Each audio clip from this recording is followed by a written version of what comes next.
The top scorers in Germany, Borussia Dortmund, can thank two hot young things. In Erling Haaland and Jadon Sancho, they demolished Eintracht Frankfurt 4-0 this weekend. It means that they're very much in the title race, although they've played a game more than both Bayern Munich and Borussia Mönchengladbach. But it's as tight as can be. And what can you say about these guys? Sancho and Haaland on the score sheet yet again and combining very nicely. Yeah, first of all, let me say it looked like I could fit into Frankfurt's back four, given some of the performances we saw from them yesterday. But from with these two, the creativity of Jadon Sancho and then just the pure goal-scoring instinct of Haaland, it really is something to behold. And as much as you knew of Haaland's talents coming in, how he's just fitted in with this Dortmund team, allow their creative players to be at their best, to have that focal point of an attack and a very reliable focal point, I think has transformed this team. Listen, as critical as I am of Frankfurt, this is still a team sitting 10th. And yet Dortmund make them look so pedestrian.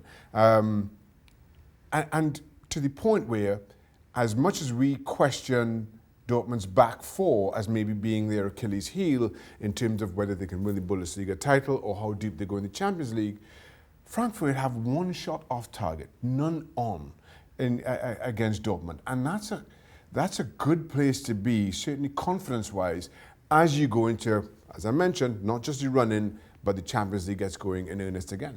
Has Lucien Favre got a problem in that if he tries to make them more solid at the back, it's going to take away some of their strengths, particularly on the counter-attack, particularly in the way that they play wide an awful lot to get Sancho in on the ball as much as he has? I mean, it's just a system that seems a little bit flawed. But right now, I just think you need to get protection in front of that back four. You don't need to change things. Just make sure that the back four is protected, because any back four that includes Hummels is susceptible to pace. If you get runners in behind and you pick on Hummels, I don't care who, whether it's Zagadou as it was against Frankfurt, or who you decide to throw in there, you're going to have a whole lot of problems. But get the protection. And I say this, and I've felt it as a player. When you feel your team is able of scoring goals, it gives you a confidence defensively that you can play with a little bit more surety about you. When you don't look like you're going to score goals and the only thing in the back of your mind is, I have to keep a clean sheet, then all of a sudden you start to play within yourself, you get a little bit nervous, and that's when mistakes start to crop up. So right now, the balance is just right.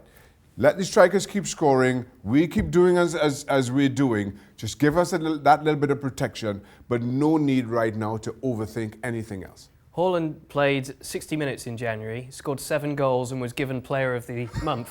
That's quite. So he worked for 60 minutes. Considering it was his first month as well in German football, which is great. Yeah. He scored 13, he set another 13 up. He was involved in his goal at the weekend, even though he didn't directly set it up. How much damage can they do to PSG in the round of 16, given their defensive problems? Yeah, a lot. And PSG themselves, in their league game this weekend, Thiago Silva comes off injured, so they have added problems going into the Champions League.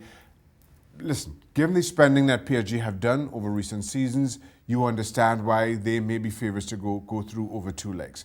But we've seen this from PSG in the past. They at times can be their own worst enemies. Similarly, we've also seen from Dortmund in the past that they are more than capable of punching well above their weights. Maybe they haven't done so in the last season or two, but this is a team, I think, that are poised to reclaim some of that fear that you saw from them under Jurgen Klopp, and since they can beat people and write them off, especially these two, at your absolute peril, PSG or whoever. What odds would you give me that either of the legs finish 0-0?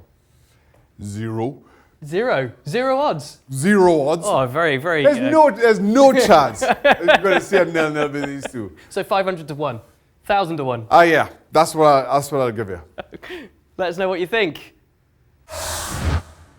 Well, thank you very much for watching ESPN on YouTube. For more sports highlights and analysis, be sure to download the ESPN app. And for live streaming, premium content, and let's not forget as well, ESPN FC 7 days a week. Subscribe to ESPN Plus.